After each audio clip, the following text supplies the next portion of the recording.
राधे राधे दोस्तों। शीतला सप्तमी और अष्टमी 2023 में कब मनाई जाएगी? बसोड़ा किस दिन पूजा जाएगा? इस व्रत की पूजा सामग्री क्या होती है? पूजा विधि कैसे करते हैं और शुभ मुहूर्त में पूजा कब करनी चाहिए?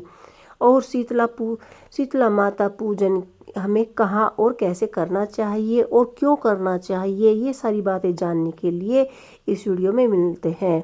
शीतला माता का व्रत पूजन ज़्यादातर औरतें अपनी संतान की लंबी आयु के लिए, उनके अच्छे स्वास्थ्य के लिए, घर में सुख शांति के लिए, सुख समृद्धि के लिए किया जाता है। माताएं बहनें शीतला माता से प्रार्थना करती हैं और वर्ष भर अपने बच्चों के अच्छे स्वास्थ्य और लंबी आयु के लिए जो ये बीमारियां होती हैं, जैसे चेचक और फोड़े फुंसी इत्यादि, किसी भी प्रकार की कोई बीमारी ना हो, क्योंकि इस वक्त शीत ऋतु की समाप्ति होती है और मौसम में परिवर्तन होता है।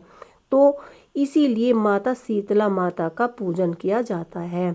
बसोड़े इसे इसलिए कहा जाता है कि इस दिन से बासी भोजन नहीं किया जाता और आखिरी दिन होता है बासी भोजन करने का।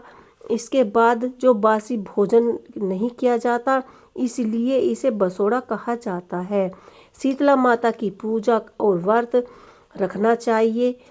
अगर आप शुद्ध देसी घी और अपने तेल से दीपक जलाते हैं या पकवान बनाते हैं तो शीतला माता बहुत ही खुश होती हैं। जरूरी नहीं है, अगर आप अपनी शुद्धता और अगर आप व्रत रखना चाहती हैं तो आप व्रत रख सकती हैं। अगर आप व्रत ना रखें तो फिर भी आप शीतला माता की पूजा कर सकती हैं। इसमें व्रत कैसे किया जाता है? इसमें सारे दिन का उपवास किया जाता है। शाम को इसमें नमक नहीं खाया जाता, इसमें मीठा ही ग्रहण किया जाता है। गुड़ या चावल, मीठे चावल बनते हैं या गुड़ बनता है और इसमें दही का अधिक सेवन किया जाता है। मुख्य रूप से व्रत में नमक निषेध है, क्योंकि इसमें नमक नहीं खाते हैं। अगर आप व्रत नहीं रख रहे हैं तो आप शीतला माता की पूजा तब भी कर सकते हैं। बिना कुछ खाए सुबह स्नान कीजिए, शीतला माता की पूजा कीजिए और एक वक्त खाना खाकर भी आप व्रत रख सकते हैं, पूजा कर सकते हैं। दोस्तों, शीतला माता को 2 मान्यता मिली है। ये मान्यता जो हमारे शास्त्रों के अनुसार है, ये मान्यता यह है कि चैत्र मास की शुक्ल पक्ष की सप्तमी या अष्टमी तिथि को शीतला माता का व्रत किया जाता है। यदि आप शीतला माता सप्तमी के दिन करते हैं तो इसे शीतल सप्तमी कहते हैं। यदि आप अष्टमी के दिन यह व्रत रखते हैं तो इसे शीतल सप्तमी और अष्टमी कहते हैं। दूसरी मान्यता यह है, स्थायी मान्यता, जो कि हमारी माताएं बहनें पहले ज़्यादातर पढ़ी लिखी नहीं थी, वह एक ही दिवस से लेकर लगातार माता शीतला की पूजा किया करती थी। जैसे होली के बाद पड़ने वाला सोमवार या गुरुवार आता था तो वह शीतला माता की पूजा करती थी। कुछ माताएं होली से अगले दिन शीतला माता की पूजा करती थी और व्रत रखती थी, क्योंकि गांव में शीतला माता का मंदिर होता था और गांव से बाहर होता है और वे वहीं पर जाकर अपनी पूजा अर्चना कर लगातार जल चढ़ाती हैं।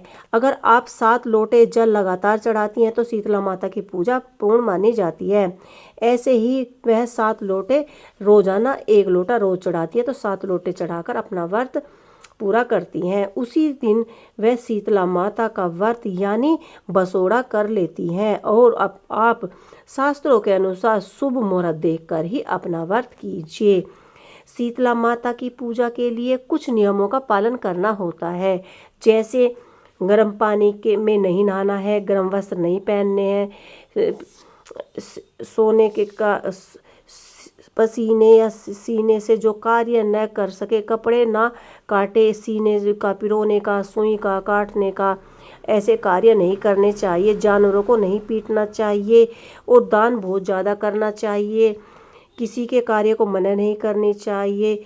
और इसी तरह से आप सप्तमी और अष्टमी का पूजन कर सकते हैं और इसे ही बसोड़ा की पूजा मैंने आपको बताया है कि जब हम इस महीने में बासी खाना खाना छोड़ देते हैं और हम दिन में जो परिवर्तन होते हैं, परिवर्तन के हिसाब से ही खाना खाते हैं, तो इसे बसोड़ा कहते हैं। तो इस वीडियो में इतना ही। अगर आपको किसी भी प्रकार की कोई परेशानी हो, कोई सवाल आपको पूछना हो, सप्तमी अष्टमी की पूजा कैसे होती है, तो आप पूछ सकते हैं। इस वीडियो में इतना ही।